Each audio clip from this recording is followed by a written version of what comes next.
I said, I can teach you how to shoot, with the best of them. You know what I mean? Right.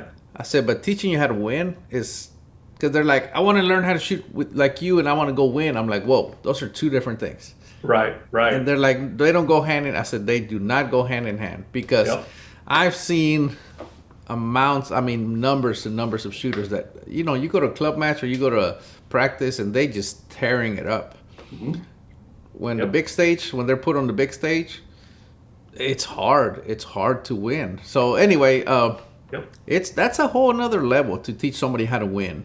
Yeah, yep, it is. It is. So let me share this with you. This is one thing that I found kind of influential, at least in my shooting on this. A lot of shooters are familiar with the book With Winning in Mind by Lanny Basham. Lanny's probably, gosh, I guess he's probably the most famous mental management type coach for our type of shooting. And I'm going to paraphrase here. I'm going to miss getting the words just as Mr. Lanny presents it and all that stuff. But one of Mr. Lanny's principles is he tells you basically you need to think that you're a little bit better than you are. In other words, and so let's say you've begun shooting and you're climbing the ladder, and maybe you're shooting master class scores or something like that. But you have the goal of making high master. Okay. Mr. Lanny uses the example of, well, if I want to be a high master, I need to think and act like a high master. So if I was already a high master shooter, what would I be doing? Both mentally, as far as the mental program, as far as equipment, as far as all those things, as far as what matches you'd be shooting and who you'd be hanging around and stuff. And his point is, go ahead and adopt those principles today. And so I think that's important. That we all, as we're trying to get better and do things better, we think about, well, hey, if I want to be in this place, and again, this example, maybe it's becoming high master or becoming a national champion or whatever it might be. If I want to get to this place, what habits would a person have that has accomplished that goal, and how do I go ahead and start that right now? And that's been a useful principle to me. Yeah, absolutely. I've read that book a long time ago, and I read it every now and then. It's an amazing book. It's again, I learned how to shoot really good, and then I just couldn't win. Right. I'd go to club matches and I'd do really good, but then Mm-hmm. I go to the big stage, and all of a sudden, there was something always, and I was just nervous, and then I said, okay, I need to work on the mental game, and then I started reading books like that book, Right. and then there's a million other books that you can read, but that is the first one that I read. Right. But here's the problem that I have with shooting sports. Mm-hmm. I'm gonna say it. All right. You need this is I believe that 100% because that just puts you in a different mindset, right? However, once you win, it's frowned upon for you to be jumping up and down and say I won, and to have a big celebration. In the shooting sports, it's a little frowned upon. I'm gonna say big frowned upon, right? Right. So you kind of need to act like you're better than you are, but then once you achieve it, you need to suppress it because. Right. So that's a problem that I have, to be honest with you. I think the winner should just get to celebrate however they see fit. Now, there's always limits, but I think I don't know. That's always the thing I've always seen in shooting sports, that everybody kind of wants. It's almost like, you know what I'm talking about, right? Yeah. Oh yeah, I do. As a matter of fact, you bringing me back to something that I remember.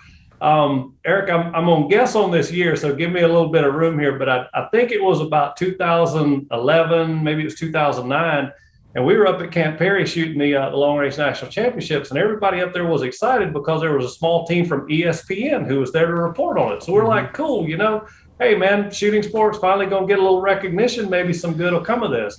And one of the guys there sat me down on a bench after we shot one day. And one of the questions that he had for me, he says, I don't really see a whole lot of emotion out here. And he asked exactly what you were saying. When people win, they don't see anybody, pumping their fist even, or much less jumping up and down and all that stuff. And I kind of thought about it for a second, and I thought, and basically my answer to him was this. We worked really hard in this game to calm down because, we need, low heart rate and not moving the gun and, all those things to be very, very calm. And at least speaking for myself, I'm excited when, things happen well, or a win, or do this or do that, whatever. But I frankly, I find it really hard just to turn that back on, because I've worked so hard to be calm and sort of be the opposite end of that. And I don't know that. I'm not saying that you can't be excited, you can't be ready to pump your fist and all that kind of stuff, but it's sort of the opposite thing that we're trying to do when we're shooting. Yeah. So how do you feel about all that? I mean, I agree. I mean, you the game is all about excuse me. The game is all about staying calm, right? Mm-hmm. But I think, and again, I'm a very, I mean, you just look at my face and you know how I feel. I mean, my emotions are right there for everybody to see at all times. Right. And this is my nature. I'm always like, up and going and just excited and laughing, and that's just my nature. And then when I have to shoot, I literally have to put myself in another, just like a trance. It's like, okay, Right.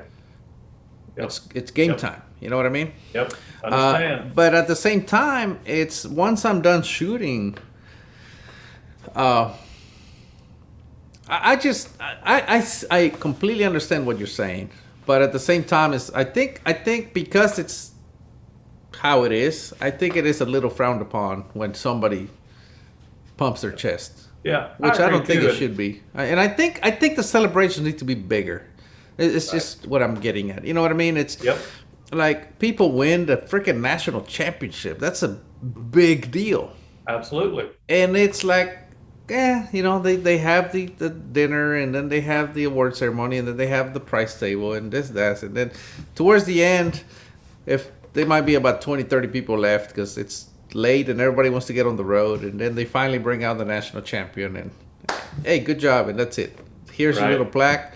I just think, man, it's winning a national championship is a big deal, and I don't think the celebration matches the accomplishment. Right. I mean, I know we're not doing it for the celebration, but I just think it needs to be a bigger deal. Yeah. Yeah. Well, I agree with you. And two, let me tie this back into something else we talked about, a few minutes ago. And, it needs to be a bigger deal. And I want to tie this back into what we talked about, how to win, and talk about the pressure that we put on ourselves and stuff like that. Erik, I used to think about it as, man, I'm going to the national championships. I'm, like you said, I'm amped up and I'm excited. I'm looking to be here. And a lot of the pressure that I felt at a match like that was because I was thinking, man, I've been practicing all year for this. Think about all the effort, all the dry fire, all the rounds I've shot, all these things that I've done to try to prepare for this. And man, I want to do well. And if I don't do well, it's another whole year before I get the chance to try it. So that talking about the pressure and learning how to win, it's difficult for me to put that out of my mind. The pressure mostly comes from inside myself, and it's thinking about, well, I've worked this hard at it this year, and of course we all want to see success because we've all worked hard at it, spent a lot of money, done a lot of things, So the main enemy I have, and the main person putting pressure on John Whidden, is John Whidden. Yeah, that's precisely the problem. I was talking to Todd Hendricks, who just won the F-Class Nationals, the F Open Nationals, and he said because he's been up there every year, second, third, and then finally he wins it this year. So when I interviewed him, I said, what changed? Like what? And he said, I was talking to John Myers, and he told me that just don't worry about it. If it's going to happen, it's going to happen. If it's not going to happen, it's not going to happen. He goes, so I quit worrying about it. Yeah. And it happened. Yeah. Yeah. Well, I'm kind of the same way. And the way that I took some of that pressure off myself was to tell myself, hey, here's my goal, but it doesn't have to be this year. If I want to win the national championships, it doesn't have to be this year. And that, at least in my mind, I know we all have little things, and they probably seem funny to other people or ridiculous. That probably seems ridiculous to other people for me to say that. But at least that's what worked in my head, was to tell myself, hey, I want to do this, but I don't have to do it right now. And so that was the thing that, that released and lifted some of the pressure off my shoulders. So I've been asked many times about being a national champion. I've never won the nationals, right? I've come close, second, third. I don't think third, fourth, multiple times, but never won it. And people have asked me, like, do you want to win the nationals? And I said, I'd be lying to you if I said I did. I said, because I'm not putting in the work. Yeah, everybody wants to win the nationals, but I'm not putting in the work. And just thinking about the work that it takes, that I have to put in, I just don't. So I said, the times that I place well, I just gotten lucky. I said, but I haven't really earned the national championship. It's a lot of work. People don't realize how much work it takes to become a national champion, and I just haven't put in the work. So, for example, I really wanted to be a Texas State champion. To me, because that's where I started, and I wanted to be a Texas State champion. So I worked and I worked and I worked and I worked and I worked, and then I won my first one. And I was like, okay, pressure's gone. I won. Well, then I go back the second year, and I win it again. I'm like, oh, great. Well, then the third year, I'm like, I don't even want to go. Like, it got to the point where I'm like, I'm way too busy. I really don't want to go. And I said, but I guess I'm going to go defend it. You know what I mean? Mm-hmm. So I'd go, and just reluctantly, I would show up. And so I won it 3 years in a row. Nobody had ever done that. So I went 3 in a row. Right. Well, I'm like, might as well make it 4th in a row. So now the goal changed, right? Now it wasn't about winning the Texas State Championship. It was like, let's see how many I can string together, right? So I put 3 together. So 3 years, Texas State champion. The 4th year, I didn't win. I came in second, and I blamed it on my target puller, okay? Mm-hmm. And I was 100% sure that's what did it. You know what I mean? Because I lost 7 points in 8 shots. And I finally stopped. I'm like, I'm done until I get, because they had paid pullers that year. And I said, I'm done. I'm not shooting until they give me a different puller. From there on, the next 12 shots, I only dropped 1 point. Wow. Right. And I lost the championship by 2 points. Oh, man. So, right. But guess what? It's all an excuse at that point. And I said, I need to come back next year and prove that I could have won. Mm-hmm. So that brought me back the next year. Right. And I'm like, I'm going to go and I need to win. Well, I showed up and shot the team match on Friday. And then I found out I had water in my ammo box at the bottom. And I had some ammo that wouldn't shoot, and some that would just hit real low on the target. And so my ammo was compromised. Mm-hmm. So I used my individual ammo for the team match. Right. Well, now I don't have enough ammo to shoot the whole match. So I shoot Saturday. And I'm in second place after Saturday. And I'm like, I'm here to prove that I can win this. Like, right. This, I'm in my head. I wasn't saying this to anybody. This is just in my own head. Talk about, things that we work, the goals or whatever. I just needed to prove to myself that that's what did it. Yep. So now I don't have enough ammo to shoot the next day.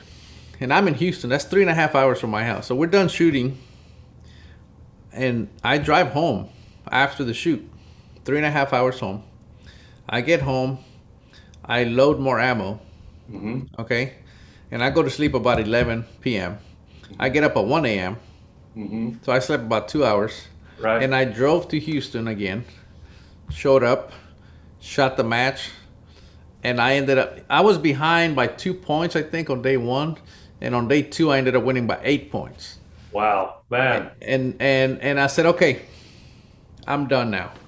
You know what I mean? I just had to prove that to myself that, yes, that was because, I always tell people, look, it's always an excuse until you can prove that. Mm-hmm. And I just had to prove it to myself. This is the first time anybody's heard that. But I just had to prove it to myself that I just knew I had it in me. And then I haven't been back just because I'm like, okay. And I'm probably going to go back. I'm going to make a little more time and just go back. Because, I enjoy it, but it's no longer about winning. It's just more about just going and hanging out with friends, Yep. But so, I understand. but I've never put in that kind of dedication for the nationals. Mm-hmm. You know what I mean? Yep. So how many times have you won the nationals? Won 5 here in the U.S. and won the Queen's Prize, the National Queen's Prize in Australia in 2011. So in my mind, that's 6 national championships, 5 of them here in the U.S. So take me through your first one. What was the first one like? I mean, that's the big one, I think. Oh, absolutely. The first one was in 2007, and the thing that you mentioned about finishing high, I had finished in second place both the previous 2 years, 2005 and 2006. And I'm going to tell you, it's a long ride home when you're second place,